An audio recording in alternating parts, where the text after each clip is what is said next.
Hello, and welcome to Morph Minutes, presented by Studio M Financial. Studio M Financial exists to help you change the sound of your money through financial education and coaching. I am your host, Katrina Pitts, instructor and financial coach. Hello again, it's Katrina, your host for Studio M Financial's Morph Minutes, and thank you for joining us again for this week's podcast. Today we have a very nice special guest coach with us today. Her name is Julia DiMedici, and she is going to talk to us, or really with us, about how it would do a balance transfer on a credit card and kind of walking through the process, just kind of pick her brain as a coach, financial coach, and see what her thoughts would be, how she would approach this client in the client scenario, and really just kind of give us some insights, and hopefully she and I just have a good conversation that you all will benefit from, and we'll go from there. So today is our credit card balance transfer case study, and we'll go through a few quick objectives for today's study. Quick disclaimer, the views and opinions expressed by the representatives of Studio Financial are those of the representatives and do not necessarily reflect the views of Studio Financial or any business officials. The information provided in this presentation is for general educational purposes only and should not be interpreted as legal, financial, or individual counseling advice. Participating in this or listening to any of our other Your Money Mix series does not necessarily establish or does not establish a financial coach-client relationship. And just as an FYI for all those who are listening, I will also drop a copy of the presentation into the podcast feed, so you will have access to the exact same information that we're looking at. So if you're listening, don't worry about taking your eyes off the road. You will have it provided for you. So stay safe and just chill out with us, and hopefully this will be helpful. Okay, podcast objective. So we have a couple. We're going to meet our test case study, Shannon, and we're going to review her credit card balances. We're going to discuss the process in terms of transferring a credit card balance. We'll review some assumptions that we are making for this case study that will kind of give us some guardrails and posts along the way of how we would have the discussion with this client or what questions we would ask and sort of the guidance that we would offer. And then we're going to review Shannon's options for future transfers and budget decisions, which is pretty important. So hopefully you all enjoy that part of the discussion. And then we'll wrap it up with some final thoughts that myself and Julia will share with us and with you. So without further ado, let's meet Shannon. Shannon is 39. She is single. She has no other household dependents. So she is a single family income earner with no one else to support but herself.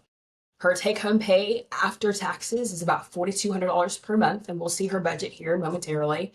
Her household expenses are about $3,300. So really, if we're thinking about that, it's what are those things that actually are required to kind of keep her household running? And we'll take a look at that here in a second. So those are two important key pieces that differentiate us.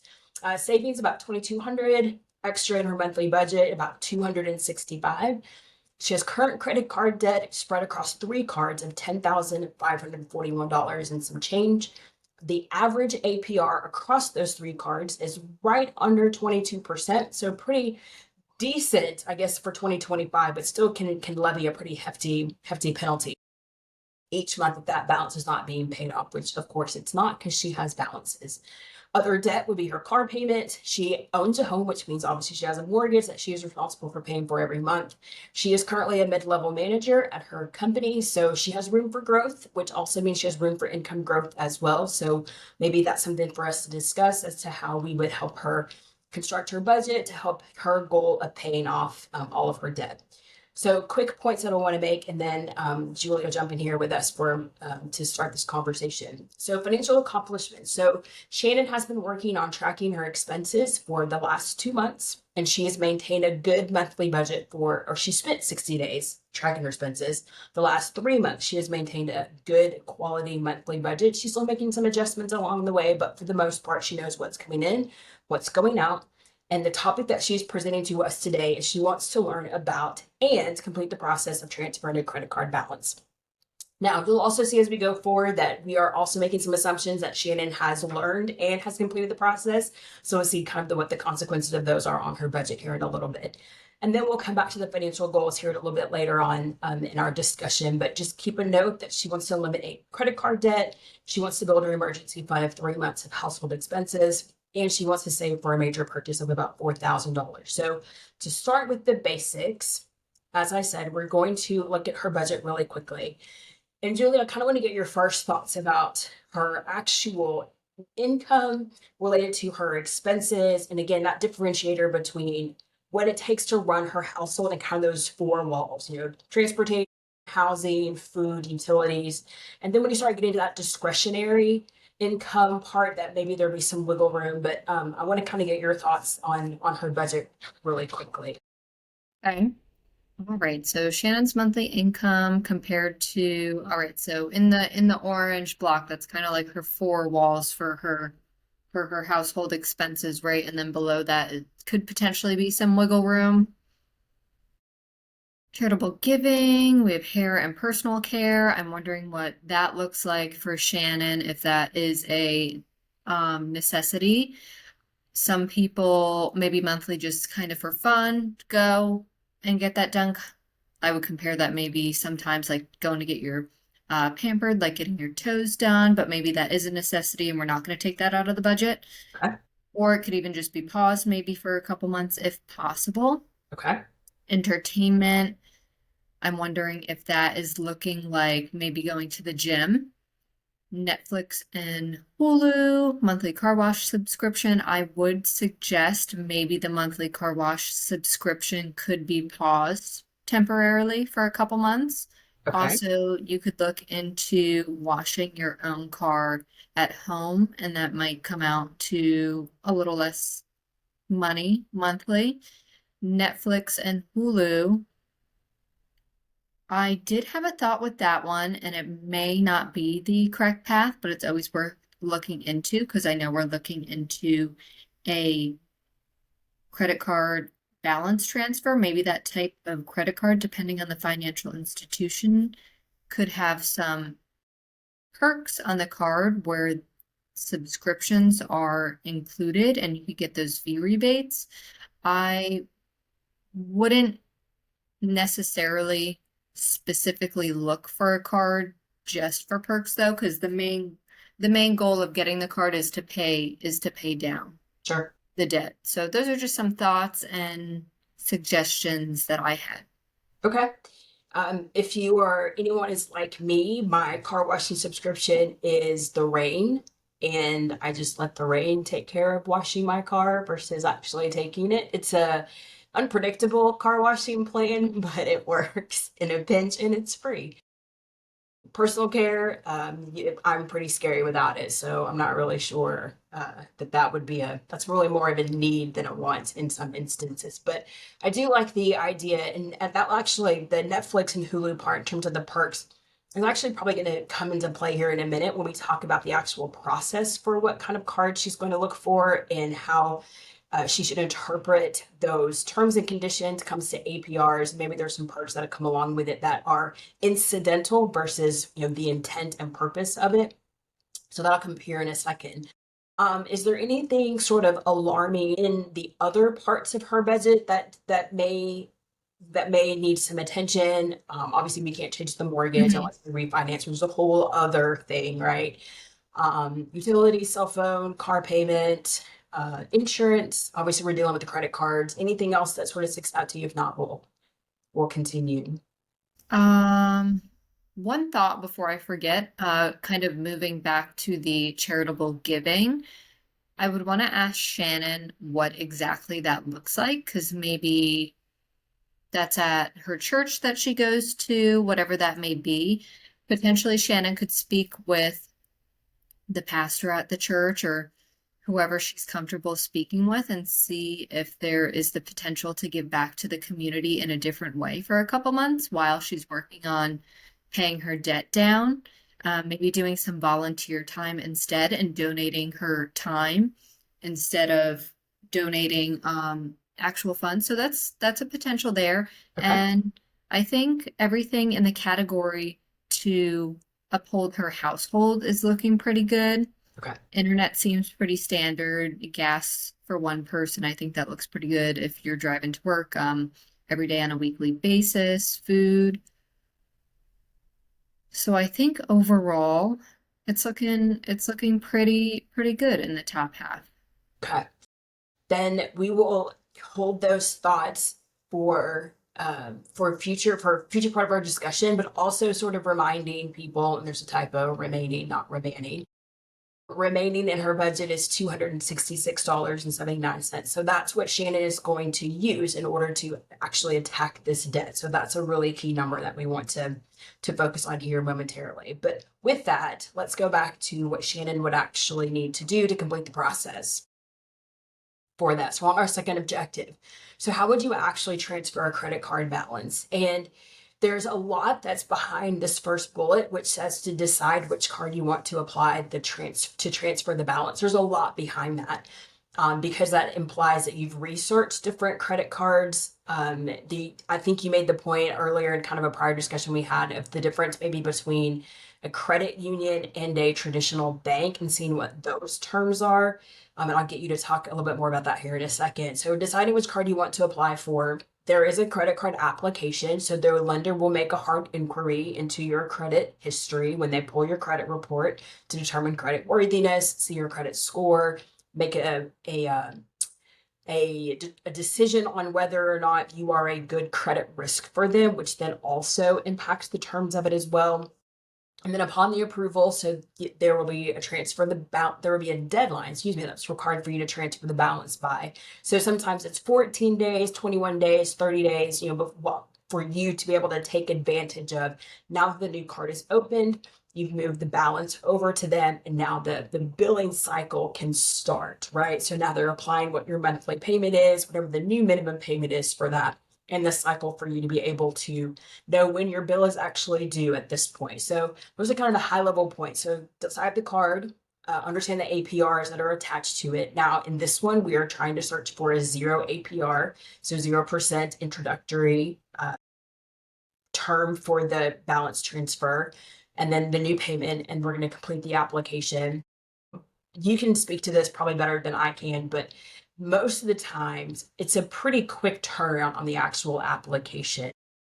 I won't say instantaneously, but a pretty, if not Sometimes it is instantaneously. So I would say how it kind of works is it's either going to be, it could be on the spot, it could go into pending, or it's going to be denied. Okay. And I would say those are the three categories. So it could be on the spot, either if you decide to go in person and sit down with your favorite banker at your financial institution, or you're going to go ahead and you're going to apply online, and it's going to give you a decision. So really there's the three options, and it can be instantaneous. Okay. Instantaneous, pending, with hopefully a short turnaround, or a upfront no to your application.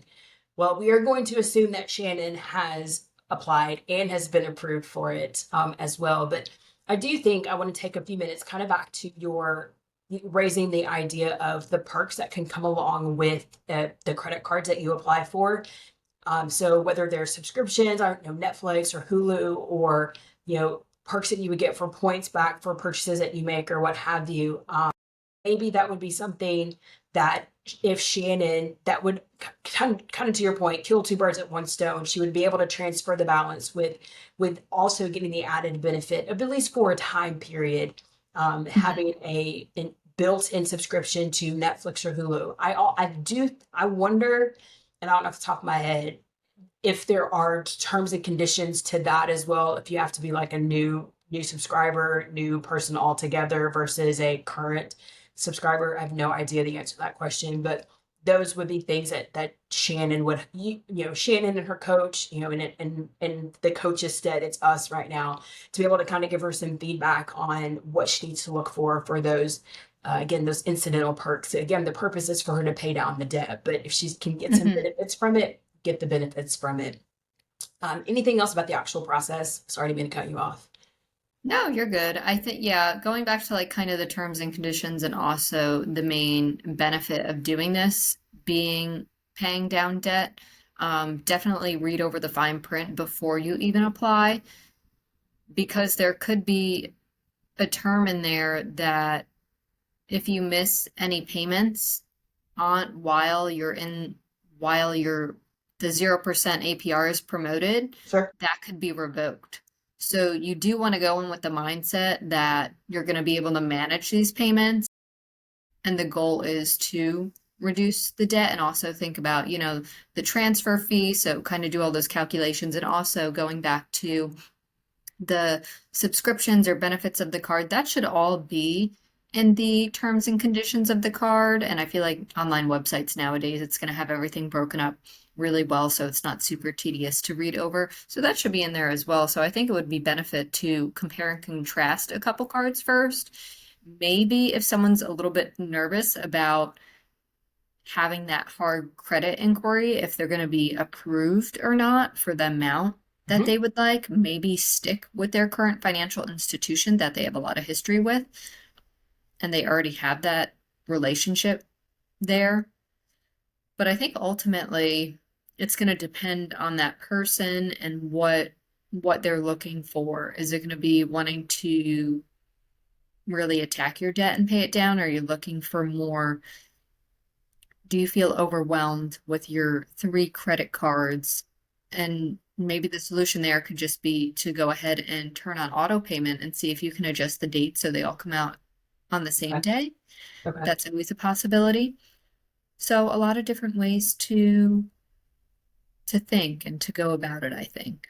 Okay, so that actually brings to mind a couple of questions. The first one is really more a statement versus a question, the way you said earlier. Excellent point on the managing of the payments. And if you do miss them, it is retroactive and they will, like you said, revert the terms of it. So which means that your balance will kick into whatever that daily APR is at that time. So if And it was it's probably going to be higher than the card you were already on yeah, that's a good point. prior to transferring. That's a good point. Good point. So yeah, being able to manage that. So that probably goes back to really, really looking through Shannon's budget to see, okay, how much real room do we have to really attack this debt? Do we want to be a little more conservative, manage it, slowly, or do we really have the boundaries and the real full lane to actually go full board and attack it because we know we can manage that additional cost. And the other part of that is the um, why are we even here? Right. Mhm. So really, this is going back to really more initial conversations with Shannon of what are you trying to accomplish? Or is it really the debt that you're trying to get out from underneath? Or are you really just trying to manage the actual payments and need some organization to that? So it's really just kind of working in the background versus I really am trying to bring those balances down to zero. Because those are two very, very different things, right? One of those doesn't require a credit pull. One of those doesn't require an extra credit account that you're opening. One of those actually just requires a calendar and maybe going into your account and really selecting the date that you really want to prepay that to make sure that it's paid. So some real different consequences that are coming with that. So I think that's a great point of really assessing the why of why Shannon wants to do this because it's two very different pathways you're going down. And one of those transfer part is a much longer commitment, right? Because you're looking at Mhm. anywhere from 12 months to 18 months to even 24 months, depending on the introductory period, which I think that would be the other part. And maybe we can put these two things together is how quickly is Shannon wanting to do this? You mentioned how much does she want to attack? What's her plan for this? Because, and we'll look at this here in a second and the actual numbers of it, but the moving it from a 24-month period to a 12-month period really is going to impact that monthly payment, which is really going to really put more pressure on the actual budget and the numbers itself. So how comfortable does Shannon want to be in making those payments and how comfortable will she be in making those higher payments? So I think those are all things to kind of keep in mind as we're having this discussion with Shannon, pretending that we've already had them in some ways, but what we would ask if we had a client in this exact same situation. Any other thoughts about this before we kind of move in and really start looking at her actual budget and the decisions? I don't think so. I think kind of to sum up just what you said, some good points was, sticking to that timeline, seeing if it's you could look into the balance transfer credit cards. You may think it's a good fit for you. And if you get a little bit more knowledgeable on it and you're reading through the steps and doing the calculations and stuff, and you don't think it's a good route for you, that's totally fine. Because it may not be. So it kind of just depends on the person and their situation. And also, you're given this timeline to benefit from that 0% APR. So you may as well take advantage of it Sure. And someone may or may not feel intimidated by that and that timeline if it is 12 months, because that 12 months can go by really fast, especially when you're committing a larger part of your budget to that monthly. For sure. For sure. Okay, so let's dive into a little bit more budget, or excuse me, more of Shannon's situation. So we're getting ready to the assumptions of our case study here, which again, like I said, are going to kind of give us the guardrails for the whys of Shannon's decisions and some of the guidance that we would have given at the time. Okay, the assumptions that we are making are pretty basic. And if you're looking at the screen on the left-hand side, Shannon wants to pay off her debt completely. That's an assumption that we are making because that's explicitly stated in the goals that she has set out when she came to us. Shannon's not going to place any additional purchases on the new card, which is really important because when you're researching out the terms of the new card, some of those, the APR could be different for the actual balance transfer versus purchases that you are going to make on that card. It could be the timing could be very different. The rate could be for 18 months, 0 APR for the actual transfer. And for purchase, it could be 12 months, which means you have 6 months worth of purchase that you can put on there that you're not gaining from that 0% APR. So for Shannon, she doesn't want to add any purchases because she wants to get completely out of debt. So she's already made that decision. So the term on the APR doesn't make as much of an impact on the purchases, but still something to make a note of. Shannon has 3 cards that she's trying to consider for the balance transfer, and that'll be really important here as we go forward. So she has 3 cards she's trying to decide among. And Shannon wants to use her current monthly income to pay down the debt. So there's no side hustles, there's no additional income that she's making, no second job, none of that. She's just using income from her normal job that she has at her company. And then Shannon wants to pay off the debt before the introductory APR expires.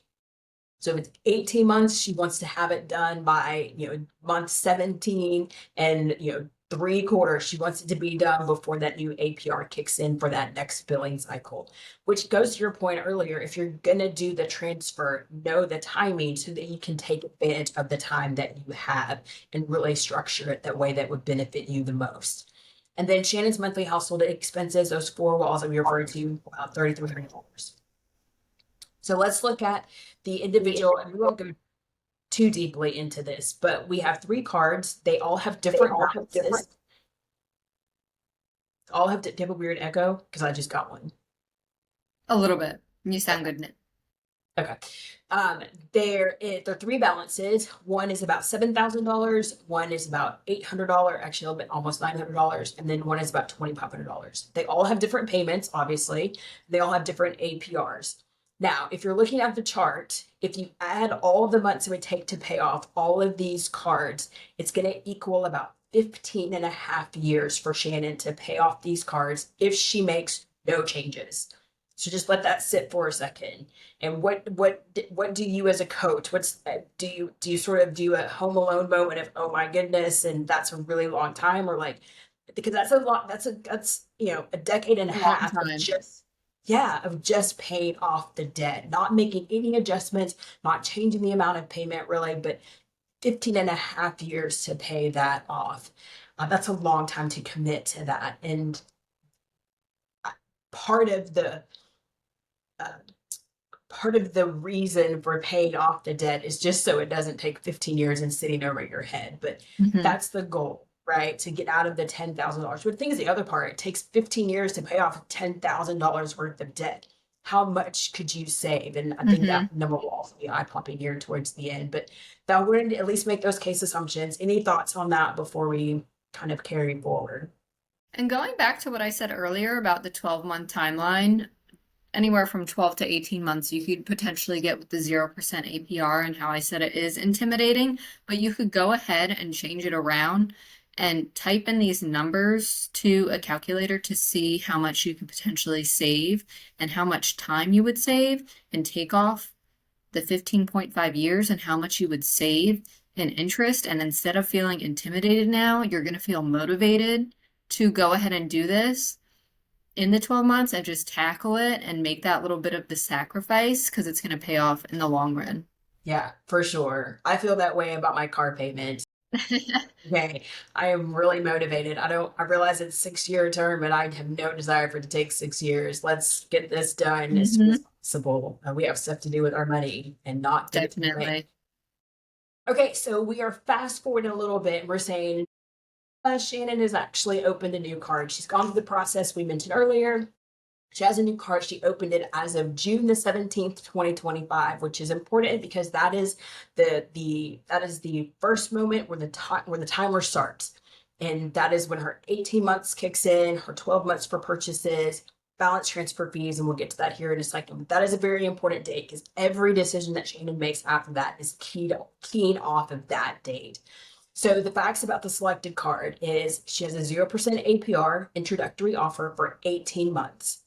She has 0% APR that's applying to purchases after 12 months. So that goes back to what I just sort of intimated a few seconds ago. There could be a difference between the APR that's applied to the balance versus APR that's applied to the purchases. They could be two different terms. Then we have two different balance transfer fees. We have the first one, which is 3% until August the 10th, 2025. And then another fee is assessed, a higher fee is assessed at 5% for any balance transfers that are done after August the 10th. So Shannon has from June 17th until August 10th to take advantage of 3% balance transfers. And then anytime after that August 10th date, she's looking at a 5% balance transfer. So that's the information about the card that she has currently selected. So we're off to the races, right? We're into her goal of paying down the debt. And we have a couple of things that we're going to look at to kind of guide our conversation. I want your thoughts and feedback on this as well. So for the months of June and July, let's actually go through some of the actual facts of this first to kind of guide this. Shannon, we said earlier, Julia, that she had three cards she was trying to decide, Hmm. right? She had one that was $900, one that was about $2,500, and then one that was a little over 7,000. Shannon decided to move over the $7,000 balance transfer, or Okay. excuse me, transfer the balance of the Mhm. $7,000 to the new card. Now, sort of behind the curtain, even when Shannon applied for it, she wasn't certain that what the actual credit limit was going to be.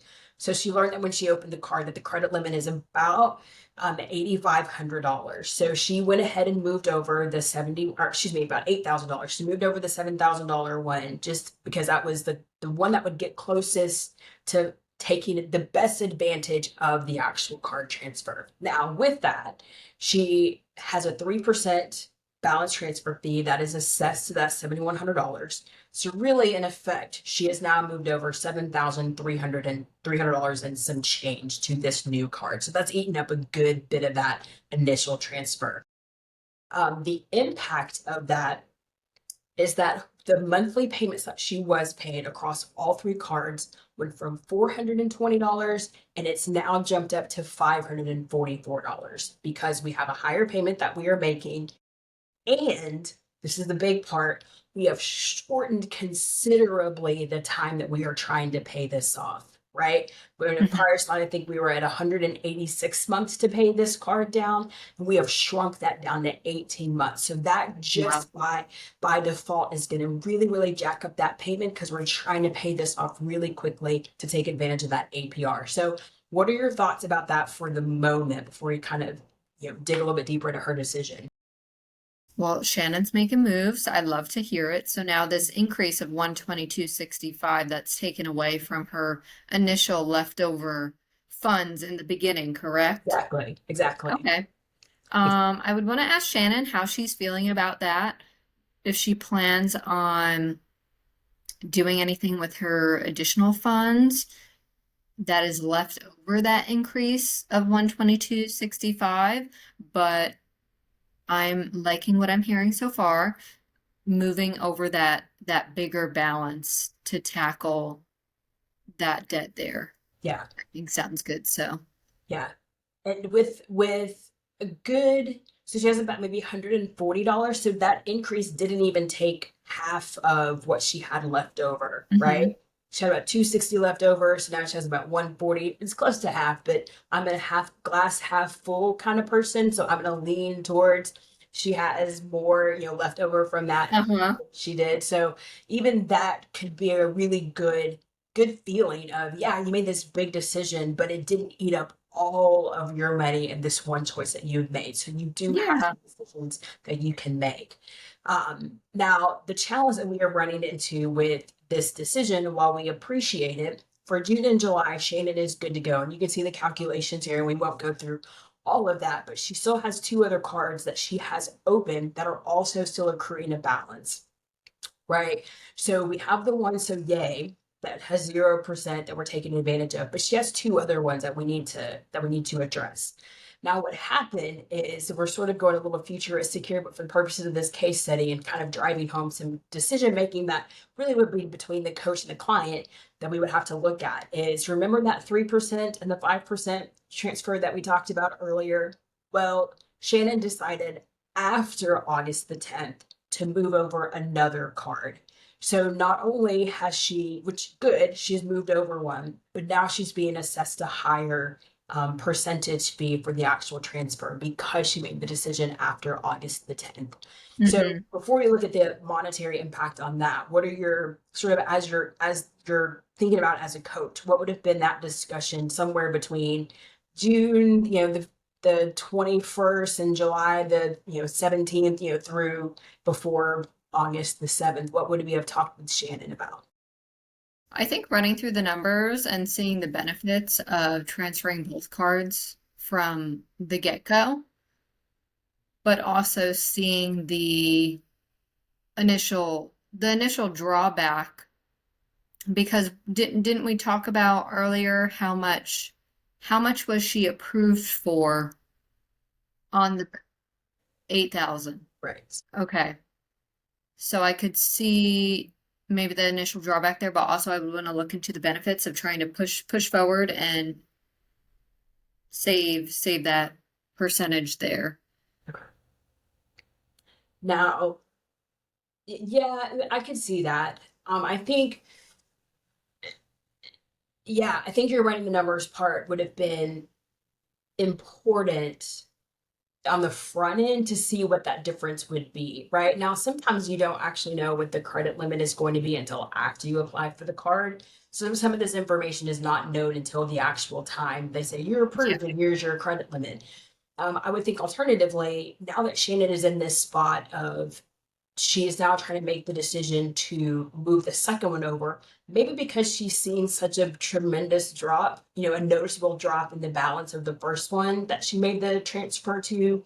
And now she goes, oh man, now we're under 7,000. We were over it, and now we're under it. So we're making instant strides and instant progress on this. That maybe that could have been, a driver of her making this decision now, because she's gone through a cycle or two in that payment plan to do that.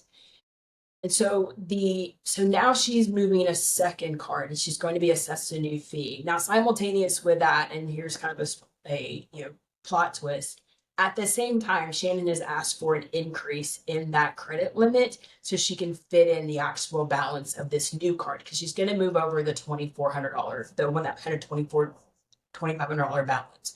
So now Okay. she actually has some room to put that over. The credit card company, surprisingly, only having it for a couple of months, was amenable to raising the limit, but they did it. So this is kind of where we are. So now we actually can move it over.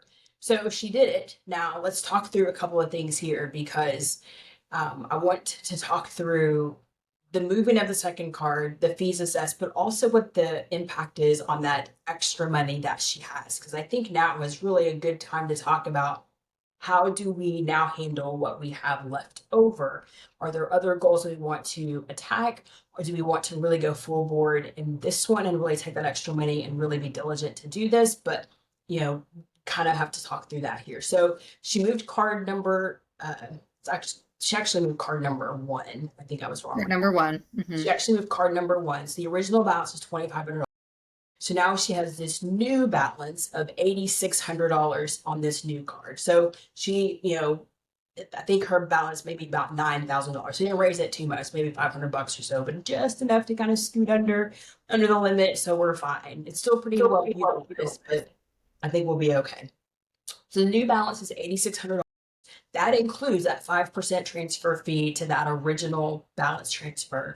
So now we're looking at about a $583 payment. So now we're eating a little bit more into that extra income that we had left over in the budget, about 266. So now we have about $100 left over after all of this is said and done.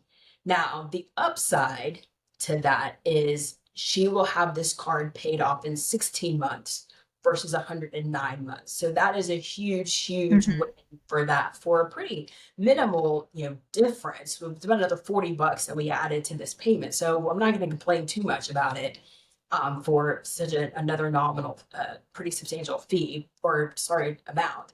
So we're down to 16 months. So now in 16 months, she can pay off 2 cards of about $8,600.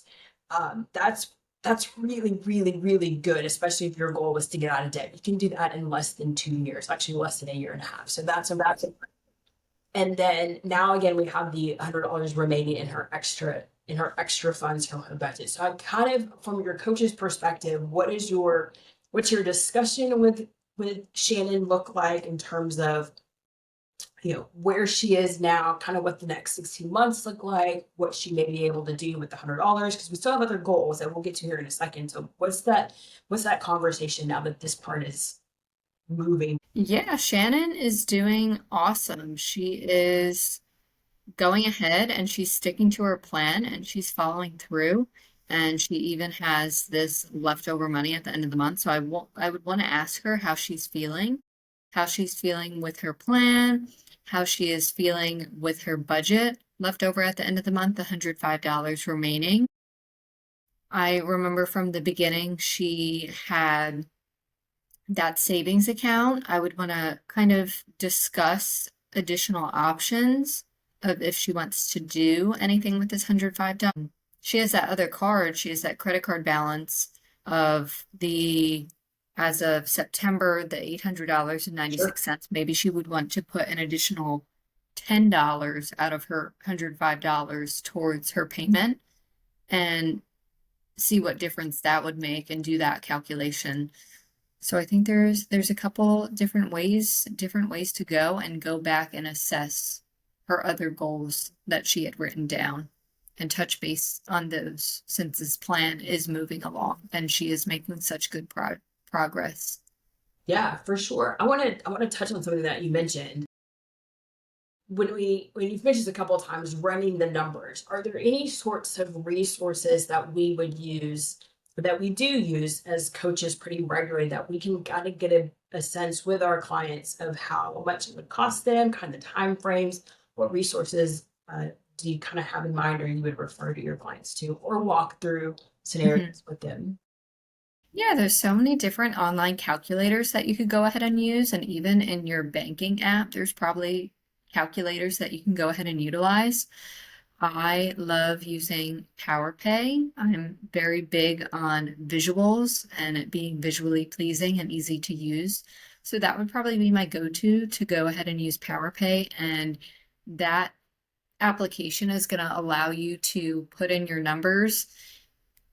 And if Shannon was going to decide to do the $10 extra power payment towards that credit card, it would run out the calculation, and then it would go ahead and show, how much interest is saved, when it's going to be paid off. It's going to go ahead and, you could push that power payment forward to something else. Maybe Shannon wants to go ahead and allocate funds to the savings account.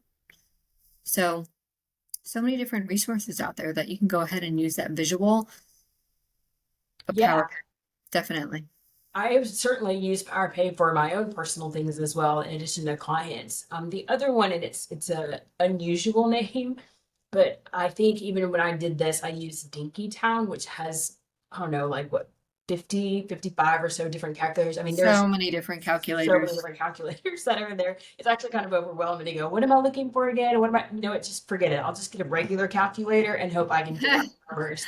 There's so many to choose from, but using that as well, and it works similarly to PowerPay. The layout is a little bit differently, but it kind of gets you the same result of, I think that amortization, and maybe it's sort of the money nerd in me that appreciates that schedule and that that cadence of knowing how I'm actually moving through, progressing in my goal and getting that money is either accumulating because it's in a savings account, or that balance is decreasing because I'm really attacking debt. I love the visual of that. And I've looked at it recently, and it even kind of does kind of a cascading, like, nope, now we're on this one Mm-hmm. here. Okay, now we're done with this one. Now we're sliding over to this column because we're attacking the debt for this particular credit account. So it's really good at kind of showing you're starting, you're finishing, and you're really completing that process. So I love that. But you even have, your calculators, you have NerdWallet, Bankrate. I mean, there's a ton of different options that are out there to help you get to a goal of what would make sense for your budget. So Shannon has $100 left now, which you can do a lot with that, to be honest. But let's revisit how we actually got there.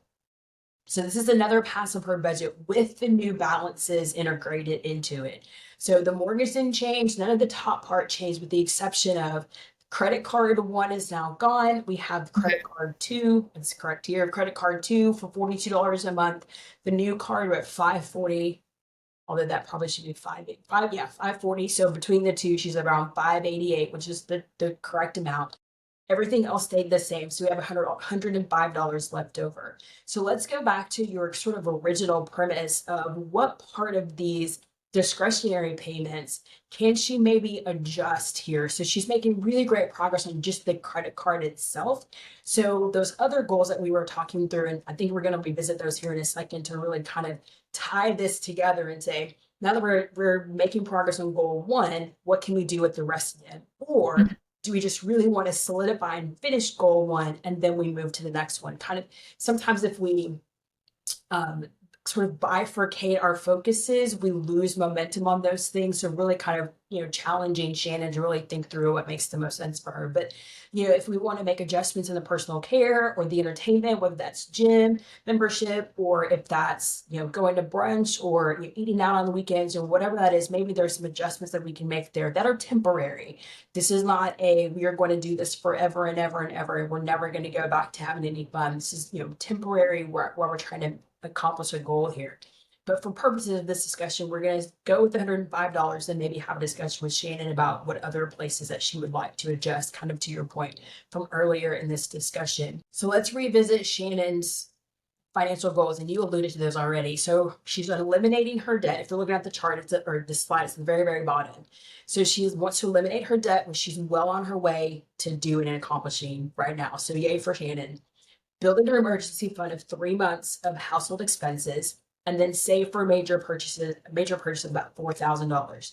So quick reminder, the emergency fund, rule of thumb, industry standard suggestions, however you want to define it, is around 3 to 6 months of household expenses. And they're very explicit about household expenses because, one, it actually lessens the amount that you're actually needing to save because it's not the full-blown budget. Because there's a lot of things in our budget that are really more just, there can be a lot of things in our budget that are really more discretionary versus I need these to maintain my household. So if we're going to make a goal, it is an easier goal to accomplish. I say easier advisedly because it could get into the thousands and, easily, depending on what your budget necessities are. But that is an easier goal to attain to.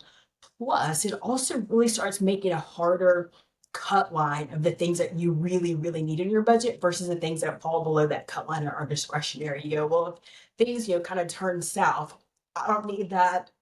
I don't need that. I don't need that. These are the things I really need for my household. And maybe I need to make a few allowances just to bring a little bit of joy in my life while I'm, trying to work through this challenge. But it really does kind of put a thicker cut line of what is really, really necessary in the budget versus what's really more discretionary and can be paused or adjusted or reduced, kind of going forward. So any thoughts on that one, as well as we're kind of revisiting Shannon's goals? I think it's awesome that Shannon is tackling this debt, and I'm excited to see her go ahead and let us know what she wants to put her extra funds towards. Because she just sounds pretty motivated. And also going back to her initial budget, we didn't even take anything out of her original budget, it was still her hair care, her charitable giving. So there could even potentially still be money there Sure.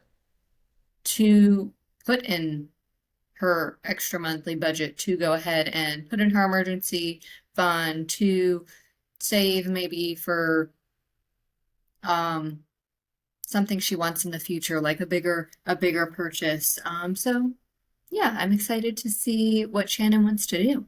All right. Well, Shannon, tell us what you would like to do. Her goal is to obviously pay off the debt, 3 month of emergency fund. So with her monthly expenses, she's right under $10,000 for that actual goal, which really is they're fairly conservative in the sense of that 3,300 is pretty stripped down. There's not a lot of extras and kind of bonuses in that budget. It's very, very, very conservative and pretty restrictive. Right under $10,000 for that. She saved $100 for now. The thing that we're also going to bake into this is Shannon has now started also kind of creeping and starting to save in that the emergency fund that we talked about that you were alluding to a second ago. So she has been saving about $105 for the last 24 months because we are going to suggest we're going to fast forward into the future and say Shannon has now completed actually paying off those 2 credit cards and she just has the one left. I know, Shannon. I find you all the confetti. If I could do emojis and things in this podcast platform, I would. But for right now, you're just gonna have to kind of go with mine and Julia's high fives and celebrations for you. There you go, high fives. So she has paid all those off. She just has the one left. So this is actually a really good discussion for a coach to then have with their client, kind of what you're talking about. What do you want to do now? So we have a couple of things that I would really love to kind of dig into while we're, kind of closing out this podcast is Shannon right now has, running through this case study, Shannon has about $300 left over on that third card that we had. That was the one that had about the $900 balance. So we've cut it, by almost 2/3 at this point, actually a little bit more than that, because it was right under 900. So we have a very, very low balance. We have about 8 more months to pay this off. We can do a couple of different things and talk Shannon through it. Would she like to, one, just pay off that $300 balance in one payment and be done with it? Because she's already been paying $500, right? Almost $600 the last several months. So really paying off $300 is a bonus because it's half of what she's been currently paying for months and months. So would she benefit from doing that? Or just sort of continue to toddle along with the $42.25 every month for the next 8 months? Or would she or either pay that off in full or continue with that 8 months for $42 and then make smaller payments to the emergency fund and the major purchase? She's already sort of saved up some money because she's been paying some money into that emergency fund. So it's up a little bit. But now we have about $2,600 in that, and a couple $100 for a major purchase. Kind of what would that discussion be relative to the credit card and the other goals that she has and the money that she has left over? To do that, does she want to increase the emergency fund goal from 3 months to maybe 4 to 6 months? What are some thoughts about that? Yeah, well, first off, congratulating Shannon on reaching this major financial goal For sure. of paying off these huge balances in such a short period of time. And then also, I think I would first address her smaller credit card balance now.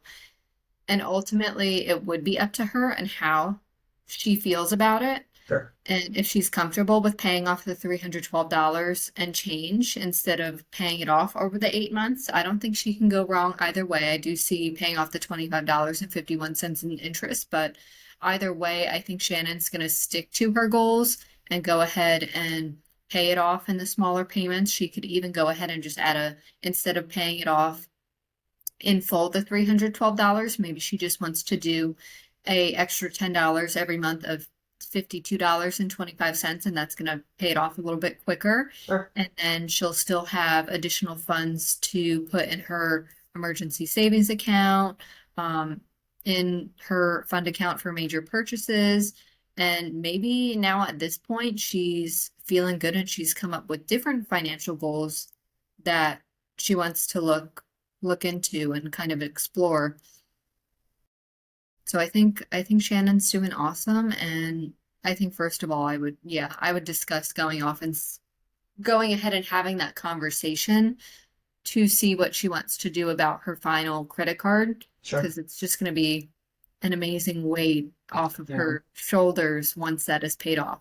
I know. I think you have a much more coachly perspective on that. If I mean, I am a financial coach, and so I would have to definitely filter things. But I'd be like, just pay it off, just pay it off, just be done, just do it. You would feel so much better versus why delay that gratification for 8 more months? Just be done now. It's so liberating, so wonderful. But you're right, it is their choice and their decision. But I would use very strong facial expressions of like, you really want to pay it off, don't you?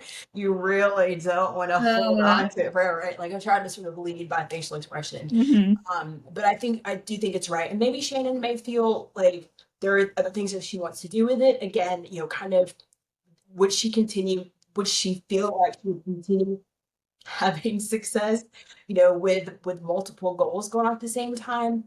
Would she prefer to be more focused on those things? It really does rely. I know I make it, sort of jokes about it, but it really does lie with her on what her comfort is. She's come so far in 2 years, right? And we're not even saying that we have seen her regularly in those 2 years. There was a point where, she's kind of went off and did the thing. And now we're sort of checking in with her, maybe every 6 months, maybe every 8 months to kind of see how progress is going. And so now that she is here, she's kind of coming to us for, what's next. And that's really just a time for us to really sort of unpack the whys behind her other goals, how she feels about those things. If there's any education that she would need on, different savings accounts that she may consider getting better yields for. We're assuming in this chart that she's in a high yield savings account, but if she was in a money market, or if she was in something with a little bit less of a return to it, that would be a great opportunity to have a discussion about, have you researched any savings accounts that have different returns on them? I mean, you're not going to get 10 to 15, percent returns on those savings accounts, but if you can get a point and a half more, or if you can get, 3/4 more or whatever, that only really serves you, in the long run. So I do think there's some really good opportunities there as well for that discussion. So let's do a couple of final thoughts for this, because we have looked at Shannon. Shannon's feeling really good about this, and 2 years has zoomed by very quickly, and she has managed to pay off in 2 months, or excuse me, in 2 years, 24 months instead of 186 months. So 2 years instead of 15 years. Remember that chart we had earlier that said if she did nothing for those 3 cards over the course of 15, it would take her 15 and a half years to pay that off. She has shrunk that down to 2 years, which is huge. And because of that, she has saved herself about $9,000 in interest, which honestly, that's her emergency fund right there, right? Like that is almost, I didn't think about that until this moment. That's almost her entire emergency fund that she would have paid in additional interest if she hadn't even done anything differently. That really is huge. That is money definitely working.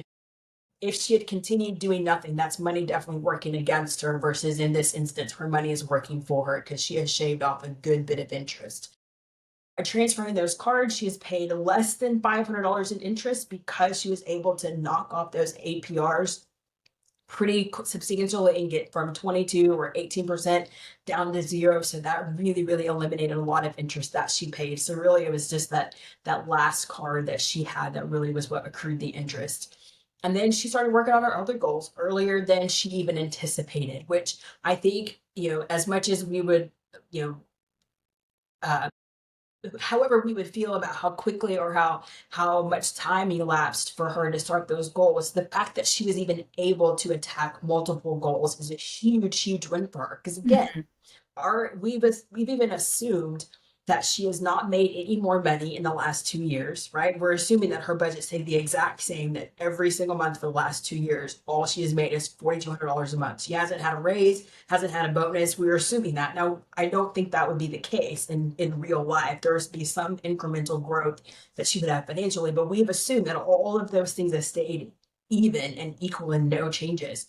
So even with that, she was able to start other goals and start doing those faster than she would have anticipated if all things had stayed the same and she had made no changes to her budget. And this is the part that I actually think is probably more in the sort of real thing that holds all this together. It's really the pin is this sacrifice is temporary.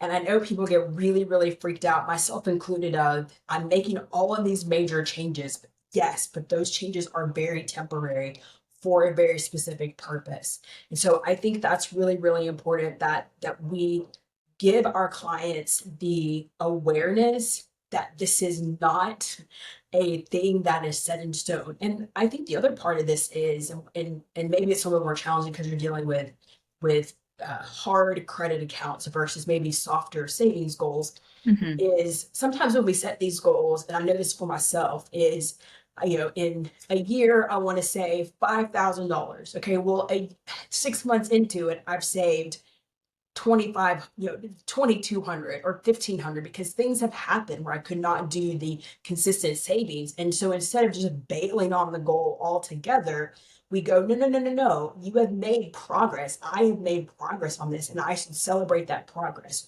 Do I need to make adjustments to that plan? Do I need to make adjustments to that goal? Do I need to make adjustments to the timeline? Maybe. But what I shouldn't do is just bail completely and say, well, I'm not even halfway done and halfway through the year, and I should just abandon the plan altogether. So I think we have the opportunity to give our clients the freedom to make the progress in the time frame that they make the progress in, without condemnation, without shame, without guilt, without whatever sensation that may come from feeling as if they haven't made any progress. So I think that's really important. Before we tackle this left side, any thoughts about this while we're bringing it to a close? 100%. I totally agree with you. Any type of progress, small or large, it's progress. And it's good. All good Agreed. things.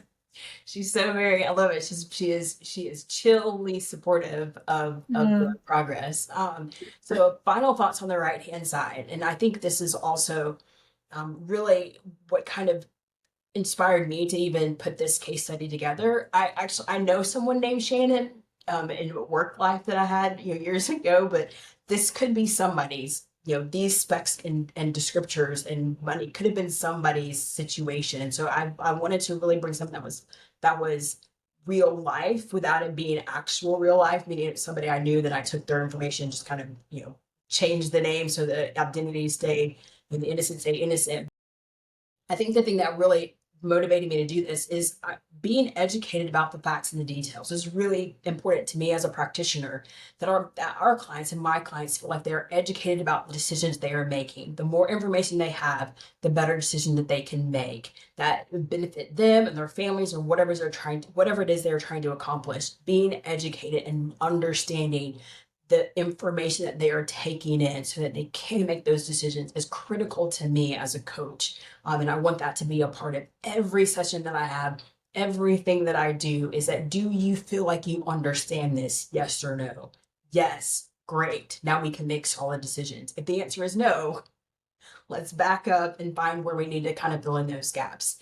Second is no decision occurs in isolation. As we saw, she made a decision, to move one balance transfer.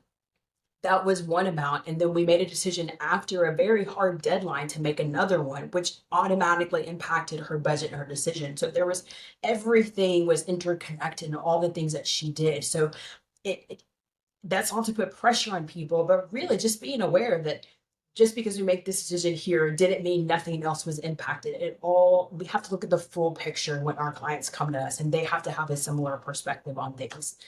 Setting proper goals and expectations, consider the options. It's not just one thing. And I think you said it really well earlier is, what are we looking at here? What does she really want to do? How does she really want to make this happen? And why are we doing this? Because even that impacted the options that we explored for her. If it's just we need to set a timer and a reminder to pay the bill, that's very different from opening a very different credit account. So, knowing the options that we have ahead of us. The changes to accomplish a goal don't last forever. Be sure to live your life. Still enjoy the fact that we get to live this beautiful thing called life, and don't take such a myopic view of it, but really enjoy the life that you've been given. And then allow yourself to ask for help. That's why we're here. That's why every single one of us has become a financial coach, is because we want to be helpful to people. So allow yourself to ask for that help that is being offered and wanting to be taken up on. So any final thoughts for you, Julia, before we bid our listeners adieu? I love your final thoughts. No decision occurs in isolation. I know Shannon came in with a plan. She had already been scoping out her budget, but you don't need to come in with a plan. Even if you talk to your friend, you could just be having a casual conversation and they could shoot an idea your way about a credit card balance transfer. So, yeah, ask for help. And I loved walking through Shannon's goals. Yeah. Thank you, Shannon, for letting us meet you and talk about you tonight. I've enjoyed this. Thank you, Julia, for joining us again. This is Julia DiMedici. She's an AFC candidate, just like I am in 2025, and we will both become designated AFCs here in the very near future. Thank you so much for bringing your expertise and bringing your joy and your excitement and your openness to this discussion. Much appreciated. And really, hopefully I can do it again with you in the future. I've enjoyed it. So thank you so very much, Julia.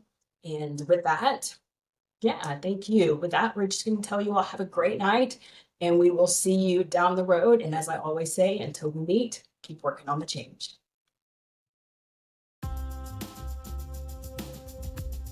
We at Studio M Financial appreciate you for taking time out of your day to listen to us. If you have any comments or questions related to today's content, please feel free to send those our way. The email address is letstalk@studiomfinancial.net, or you can connect with us on social media. If you would like to be notified of future podcasts, you can subscribe to our YouTube channel, Studio M Financial. As always, until we meet, keep working on the change.